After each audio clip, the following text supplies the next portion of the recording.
your patient comes in, they want tox, and they ask the question, what are the bad things that can happen from tox treatment? So that's what we're going to talk about today. What bad things happen from tox? Let's talk about the dark side of tox.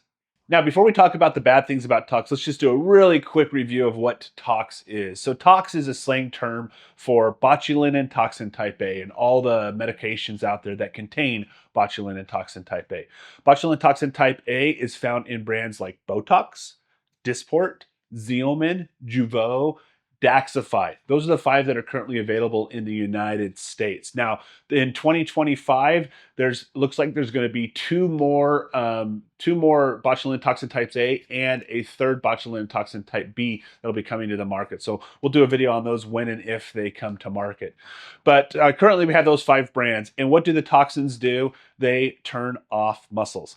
Now, toxin to a lot of people is poison. Poison kills cells. Toxins don't not. Toxins interfere with the brain's ability to send a signal to a target tissue. And that's what tox does, is it blocks the brain's ability to send signal to target tissue by interrupting acetylcholine and its transmission across the neuromuscular junction. So that's what we're doing with toxins. We're turning off muscles with aesthetics, and when you turn off the muscles, the lines that muscles form go away, and everybody looks prettier and younger and feels better about themselves, and it's a wonderful, wonderful thing. But there's a dark side to toxins. Not really. Of all the medications I prescribe in my practice, botulinum toxin type A type medications are honestly probably the most benign medications out there. I see very few side effects. I see very few bad things that happen from it. However, there are some things that can happen from it. So let's dive into it. So the first thing we go through are the side effects. So what are the side effects of botulinum toxin type A? The most common side effect I see from the injection isn't from the medication itself, it's from injection technique. And the number one side effect with botulinum toxin type A is we get headaches. 9% of patients report a temporary headache right after injection. And that headache typically lasts a day or two. It's mild in nature, and we can treat that with a little bit of Tylenol or something like that. Why do we get headaches from botulinum toxin type A? It's not from the product. Remember, the product's a toxin. It's a really tiny molecule. It's not causing the headache. What is causing the headache is the injection technique, primarily the needle going too deep. I have found that if that needle goes too deep and hits periosteum, or the surface of the skull or the surface of bone, that is a very sensitive area, and that's what's triggering the headaches. If you inject a little bit more superficially in the muscle, which is where you're supposed to put it, we virtually eliminate that side effect. I'll have patients tell me all the time that have gone to other injectors, and they come to me, they're like, oh, I didn't hear any crunching and grinding. What's the crunching and grinding noise? That's the needle hitting the bone. The bone's really close to the ear, and bone conducts sound very well. And when that needle hits the periosteum, it sounds like a crunch and a grind. And I'll have patients all the time say, I didn't hear any crunching and grinding this time. And I go, good, that means you're not going to get a headache this time because I did it right. So you want to put it right in the layer it's supposed to be, which is right in that muscle layer, and you can virtually eliminate that side effect. So we do get 9% of patients reporting that they don't like the headaches that come after a botulinum toxin injection. So that's number one. What's the number 2 most complained about or most common side effect? I would call it unwanted facial expression. What does that mean? We're turning off muscles that express the face. And patients will notice a difference in the way they express, the way their face hangs, the way their face feels. I just had a tox injection 2 weeks ago. It's starting to kick in, and I can already feel like my forehead, it's not moving as well, and it's a little tighter. It's not a problem for me, but some patients don't like that. Other unwanted facial expressions are eyebrows are too high, like we get a little Spock eyes from it, or eyebrows are too low. We call that ptosis. Ptosis happens typically from improper injection technique. You inject the frontalis muscle too low, and if you inject the frontalis muscle too low, the frontalis muscle the eyebrows don't have any tension from that levitator, from the frontalis, and then the eyebrows drop down. And so ptosis can happen as well, largely avoidable by proper injection technique. So how do you avoid ptosis? Inject the glabella more than the frontalis. Remember, the glabella and the frontalis are in a perpetual tug of war. The glabella is a depressor on the face, the frontalis is a levitator on the face, and they're at rest at a tug of war tension. And what are you doing with tox? You're taking people away from that tug of war rope. And so if I take more people away from the frontalis than I do from the glabella, what happens is the glabella becomes dominant, and that gives them that heavy brow. Nobody likes to feel heavy on the brow. And the most common touch-ups I do are people coming back saying, my brow feels heavy. You won't notice it, like you won't see the ptosis, but they'll feel the ptosis. And so how do you fix the brow? If the glabella is the most powerful muscle, you take more people off that tug-of-war rope on the glabella side, and then the frontalis becomes a little bit more dominant and pulls the eyebrow up. So unwanted facial expression, the number 2 most common side effect. What's number 3 most common side effect? Ocular irritation. 1% of patients report that in the studies. Ocular being eye, irritation meaning dry eye. So I want you to do a little experiment real quick. I want you to take your finger and I want you to put it on your eyelid and just pull down your eyelid ever so slightly without blinking and tell me how long does it take for your eye to feel irritated. So go ahead and do that right now. Pull your eyelid down and then count in your mind how many seconds it takes for that eyelid to feel irritated, right? Not long. Now imagine that for 3 months. Okay, so if you put botulinum toxin too close to the eyelid or too close to the eye, it can cause the eyelid to droop a little bit. Ptosis of the eyelid this time. And if the eyelid droops a little bit, it's going to get watery because that little piece that's not usually exposed to air is going to be exposed to air, and that air is burny, stingy for that eyelid. So that happens more so if you inject too close to the eye. Have we noticed the theme with the top 3 problems that we get with tox? Largely avoided by proper injection techniques. So if you get good training on how deep to go and how well or where to go and landmarks and where not to go, you can avoid most of those problems completely. I've never had a patient complain of ocular irritation.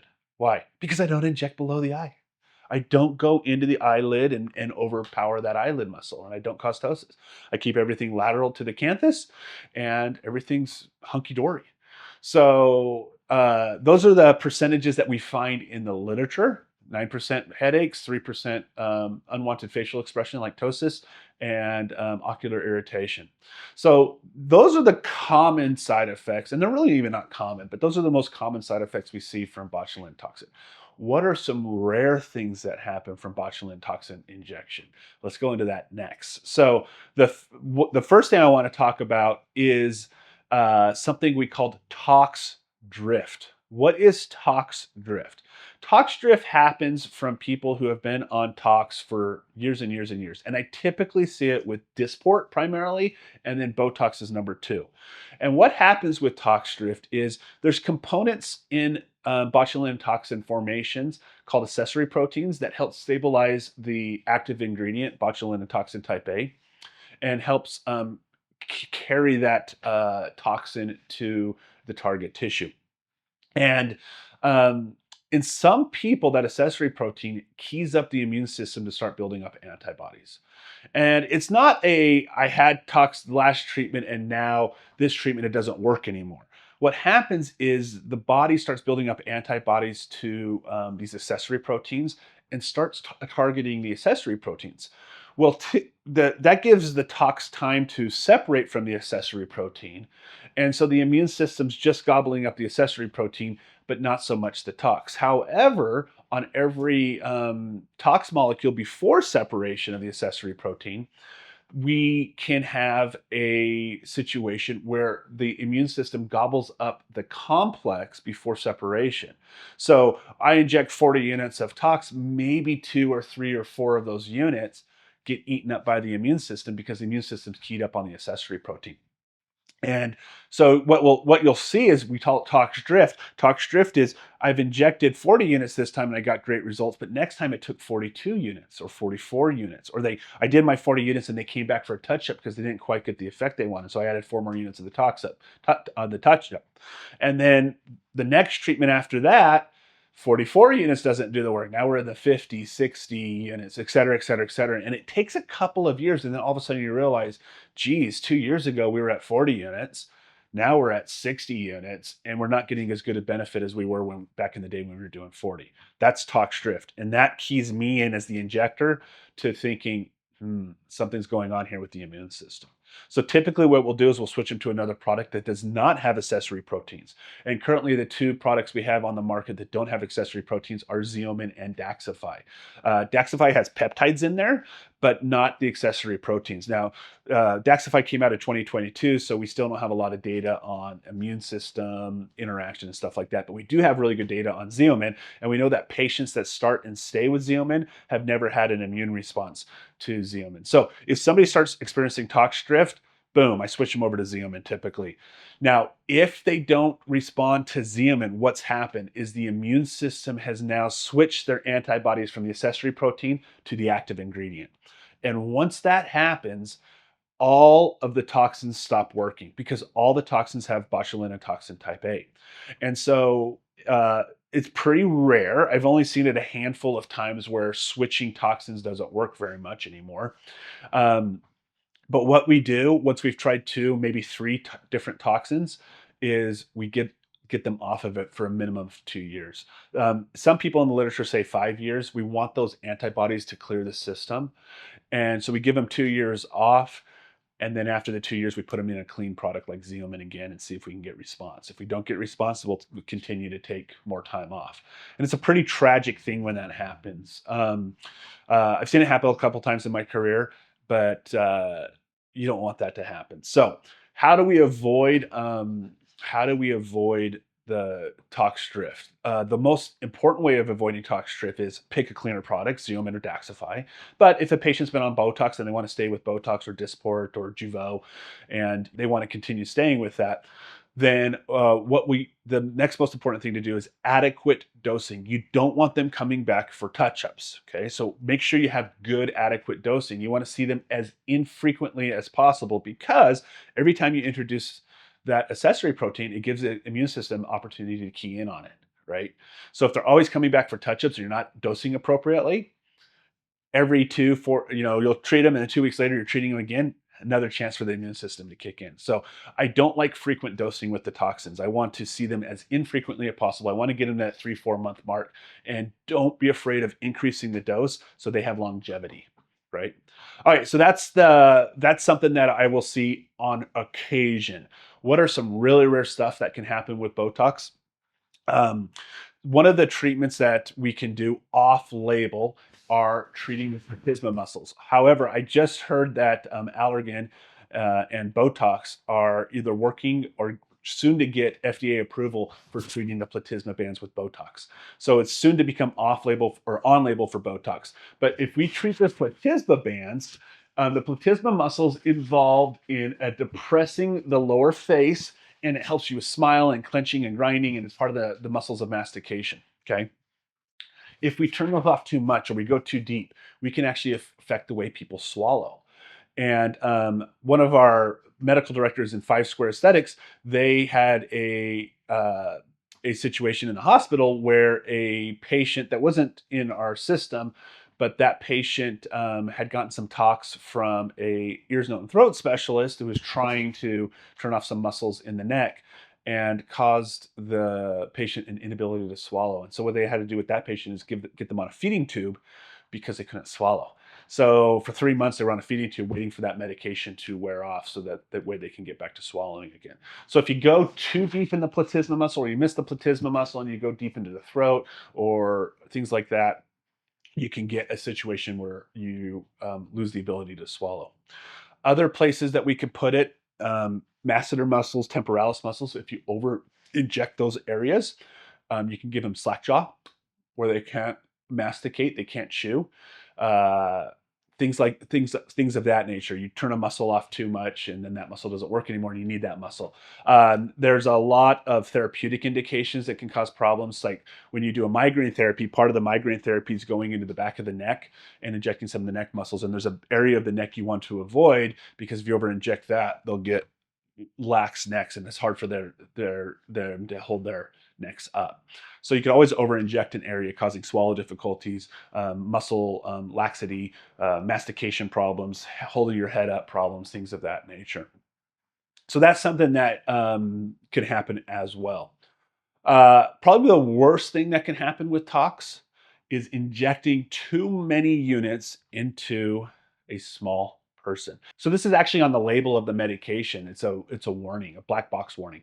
And that black box warning, what it tells you is be very careful over injecting people that are small and lightweight because you can actually give these individuals botulism.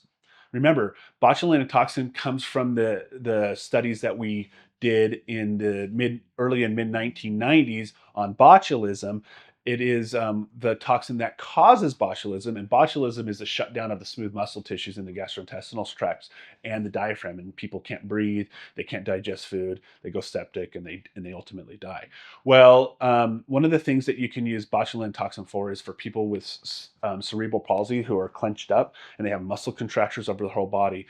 And there was a couple of times where neurologists would go in and inject 5, 6, 700 units in a small child trying to get their muscles to relax so they can uh, have more function, and they actually gave those individuals botulism, and they ultimately died. So now we have a black box warning on all of our botulinum products that if you inject too much, you have the chance of giving botulism. Now, in the aesthetic world and in the therapeutic, like migraine world, you're never going to get there.